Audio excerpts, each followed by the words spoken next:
Hello and welcome back to another certified OG Schaefchen video. I've been testing cars for quite a time now, and one car that you guys always keep bringing up is the Alfa Romeo Giulia QV. Supposedly, it's Italy's answer to the German M3. And if I listen to some of you guys, it might even be better than my truly beloved BMW.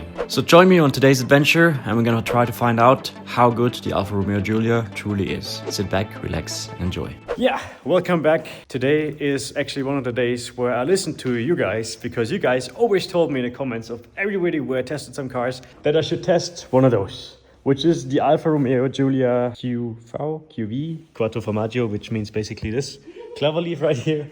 And I have to say, I don't really know much about these cars, but looking at the car like this, it looks absolutely beautiful. It is basically what people say is that it is the Italian M3. So this car has a 6-cylinder engine in front and it has rear-wheel drive, which, well, I guess that's why it's the Italian M3. I don't really know much about the engine, and Andre, who owns this car, just basically disappeared into my magic showroom, so we have to wait until he gets back. But in the meantime, I can show you the outside of the car, which I think actually looks really, really beautiful. So this is not the highest performance version. There's also, like, I think the GTO it's called, which has a ring in the back and stuff. It looks absolutely amazing, which is comparable, I guess, to the M3 CS or something. So this right here, like I said, is a QB, which is basically comparable to a normal M3. I have to say, I'm actually in love with the outside styling of this car. It looks really, really beautiful, especially the wheels and everything. Yellow brakes, kind of looks like a Ferrari a little bit with the brakes and stuff like that. Yeah, this is Andre, by the way, the guy who's walking away now. He came all the way here from Germany. This is his Instagram, if you want to see more of his car. No, I have to say, it is a really, really good looking car. The only thing, I have not seen the interior yet, but das ist eigentlich echt schön. Der voll Carbon-Sitz da hinten drin. Bro, I'm actually quite surprised how good this car looks in the interior as well. Yeah, the stitching and everything kind of reminds me of my Viper, like Celine already said, or like my Ram, my TRX with the red stitches. But the seats are pretty cool. You have like half bucket seats. I'm actually surprised how well it looks. I've never seen those cars on the inside, so the bucket seats, they are actually really, really cool. Yeah, like I said, I don't really know much about these. For some reason, I always thought that you can't turn off ESC in these cars, but Andre just told me you can actually do that. So this makes this actually way more interesting. I don't know, I've read it somewhere on TikTok or something that you can't turn off the AC. Yeah, so half of a Ferrari engine in this car, which makes this car actually way cooler now. So it's 6-cylinder V6, 2.9 liters. So basically an M3. This might actually be the first time on the channel where I'm literally driving a car that I've never heard anything about or like read anything about, because I always thought these were kind of uncool, but now seeing it, I actually think this has potential to be one of the coolest cars I've ever heard. Anyway, quick little sound check before we leave.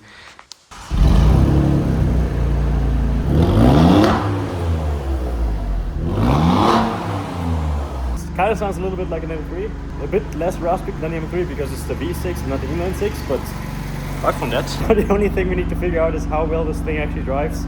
So I would say let's jump in and let's figure out if the Italians can build M3s or if the Germans should keep on doing it.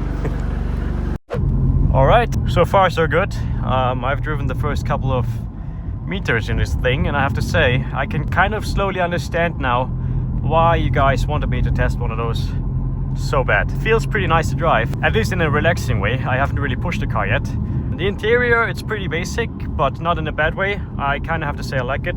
Yeah, I mean, the car has Apple CarPlay, and this is not so overwhelming, I have to say. Yeah, anyway. This here also looks pretty basic, but also not really in a bad way. Just normal instrument clusters.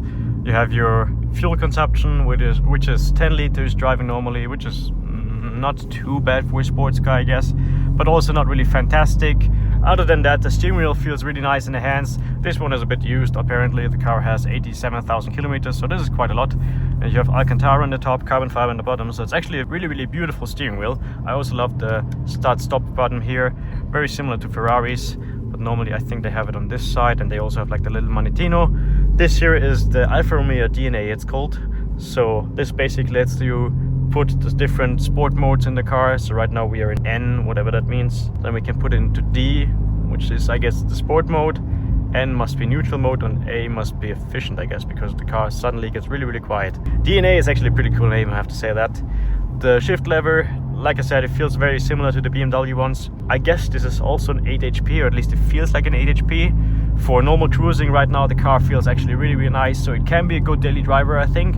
Doesn't feel too bad, it's not too loud, it feels just perfect. The brakes are actually pretty stiff. That's one thing I've already noticed without even pushing the car, because the moment you even look at the brake, the car brakes instantly, which I honestly like that. I think it's pretty cool. I like cars that brake pretty hard. Then you have carbon fiber interior pieces everywhere here. You have some over there, red stitching like I already said. I don't really know the price point, but I guess it's a bit cheaper than an M3, so this could actually be a good and cheap alternative to an M3. But yeah, so far for daily drivability, I would give this car a solid, I would say 7 out of 10. 3 points minus because it's not the best interior I've ever seen, and also the seats are not that fantastic. They're not bad, but I feel like driving on a longer time will actually make your back hurt pretty much, because they're not really that soft. Okay, so these cars, Selena just showed me my little information center.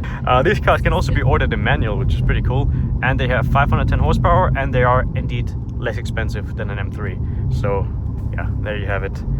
I'm sorry, Alfa Romeo guys, I'm not really 100% knowledgeable in these cars. No, for cruising, this car definitely feels pretty nice. Also, the sound note is not so bad right now. It's not too loud, but for a factory car, it's actually pretty decent. If you compare it to how M3s and everything nowadays sound, this feels a bit louder than that. I feel like these cars can sound actually pretty nice. Yeah, so far the shift pedals also feel pretty nice. I like that they are fixed. Kind of gives you a little bit like a Ferrari feel. I don't know how big the partnership is between these and the Ferraris, but I see quite many similarities so far. Now we have to see the most important part of this test, which is how this car will handle the sheepman treatment. Find out how sporty it is. Okay, the steering wheel is still pretty light, but now it's very direct. So if you even turn it the lightest, it will instantly do what you want it to do. The differential in the back doesn't really feel like it's 100% locking though. Feels like it's an open differential, I have to say. It wants to go sideways a little bit so far.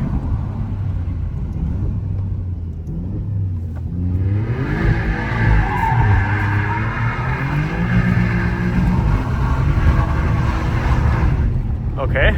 Okay.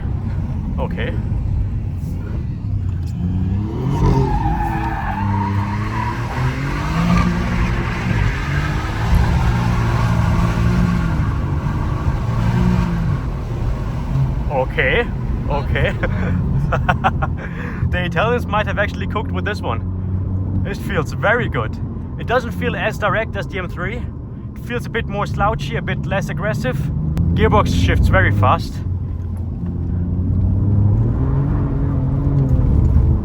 Suspension feels very good. It's definitely on the harder side once you put it into sport mode.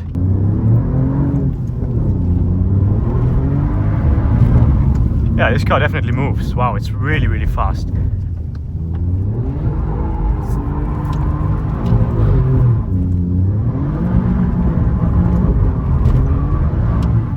Okay, ref limit also sounds pretty nice. Okay, the differential sometimes doesn't lock 100%, I feel. Especially on these tight corners.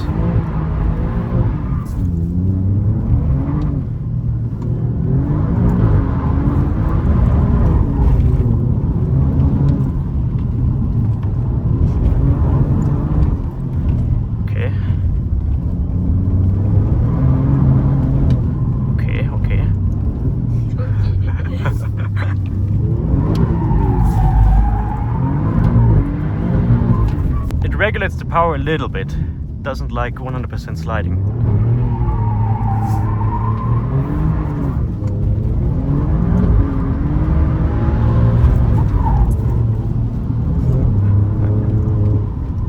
I have to say it's a bit less predictable than the M3, so with the M3 it can be a bit more precise, I feel.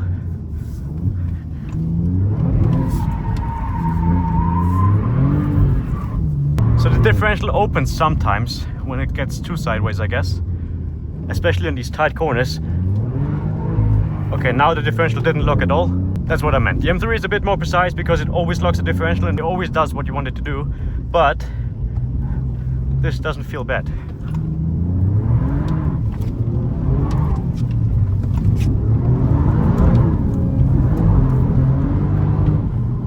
I like it. No, I have to say, this felt actually pretty nice.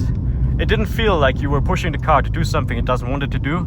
Only the electronic systems, they kind of sometimes didn't really do the same thing that you wanted to do, but didn't get very hot.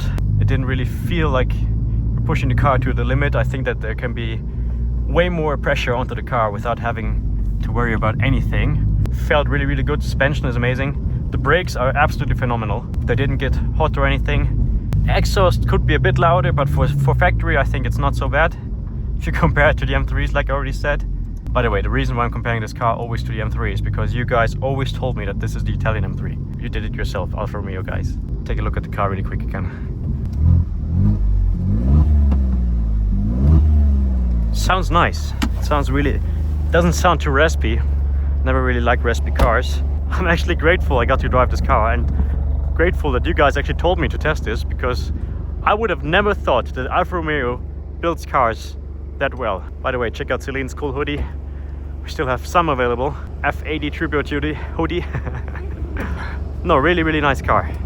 I'm actually surprised. I don't really know what to say.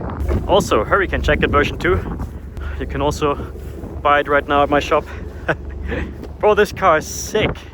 Really. I had to take a quick break to, you know, let the car and everything settle in, but I have to say it actually drives really, really amazing, and I'm really surprised by it.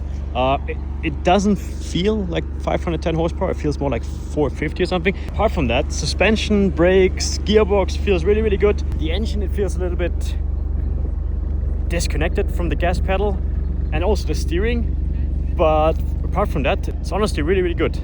I want to test it a little bit more to fully say it, but just for now, enjoy the view. It's really, really beautiful here.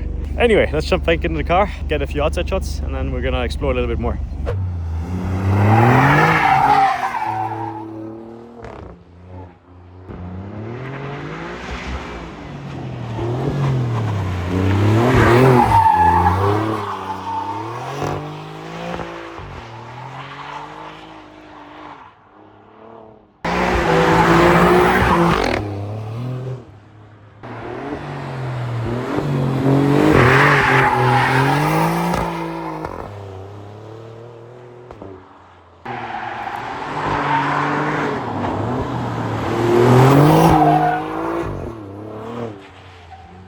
Alright.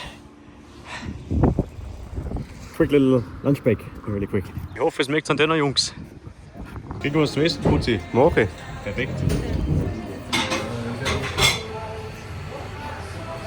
Mr. Sheepman.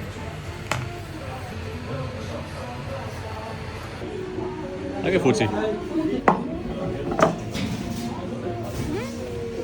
Ciao, Fuzzi. Tschüss. Passt. Weiter geht's.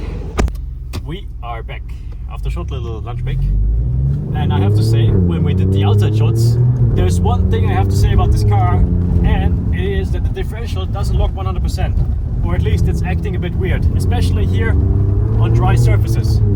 You saw it in the outside shots, the car just doesn't really want to go that sideways,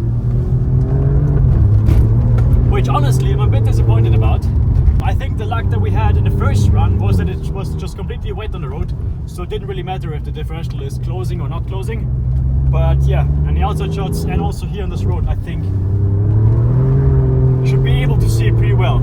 It always goes sideways a little bit, but then sometimes if you go too sideways, the car just cuts power or it opens up the differential, which I'm obviously not a huge fan of.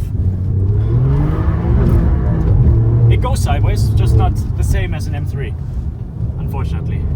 So that's, we definitely have to say this, I think. But the car handles amazingly well.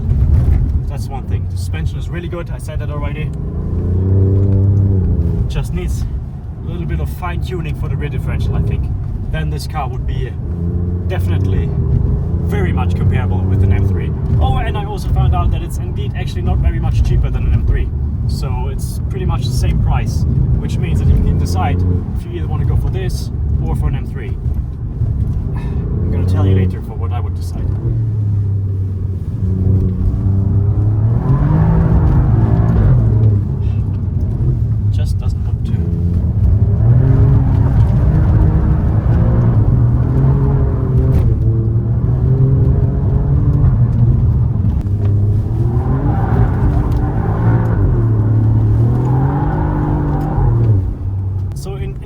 conditions the car really is fighting, or you have to fight the car to go sideways, otherwise it just won't do it, which I'm a bit disappointed, I really have to say. I don't know, maybe there was an option like with the AMGs to get a proper differential in the back, but like this I feel like there's better cars if you want to go sideways for that amount of money, definitely. Or like I already said, you just have to fiddle around with the rear differential a little bit, maybe weld it or something, I don't know. Probably there's some options you can buy as well, but I think it's probably not going to be very cheap. Yeah, the car cuts power quite often. That's a bit unfortunate, I really have to say. In the wet it was so good, I was actually really surprised, but now that it's getting dry out here, it's just, it feels like either the car doesn't have enough power, which it should have, it has 510 horsepower, or like I already said, it's just the electronics are limiting the car a little bit. Pretty similar to the C63, to the new one actually, now that I think about it, but this one has a way better transmission than the new C63. So I would probably put it somewhere between the new C63 and an M3. This is like a good middle ground for that. But the good part is you don't need to change much to make this car good, or like actually an excellent car, because apart from the differential, everything else feels absolutely phenomenal. Yeah. And I actually really enjoy it. Suspension and everything, like I said a million times before, really good. Gearbox is fantastic, really.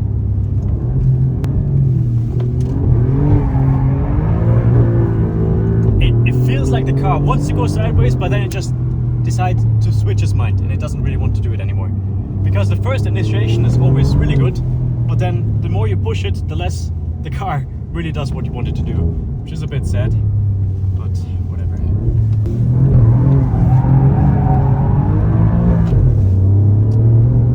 I mean, it's not bad. I've definitely been in worse cars for drifting, but especially like those long corners.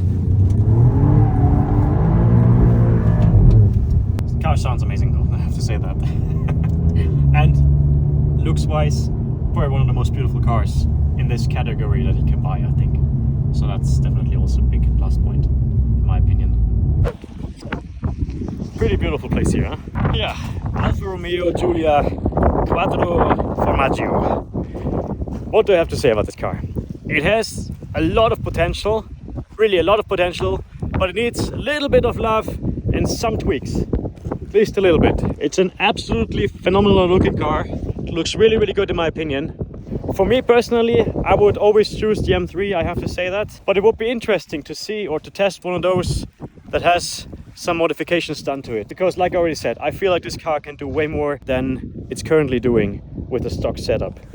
Get some proper differential in the back and maybe give it a bit more power, and this car is an absolute weapon. And I also think that on a racetrack this is actually really good to drive. So yeah, like I said, daily driver, I would give this car a 7 out of 10, and performance wise I would also give it the same number, 7 out of 10. 3 minus points for the lack of the locking rear differential, and also because the gas pedal feel is a bit off. It feels a bit like you're playing a video game. But apart from that, I absolutely love this car. I'm actually happy that you guys told me to test one, because otherwise I would have probably never had the idea to even drive one of those in the first place. Also shout out, thank you very much for coming all the way here from Germany to let me whip this car. I really had a good time, I would say.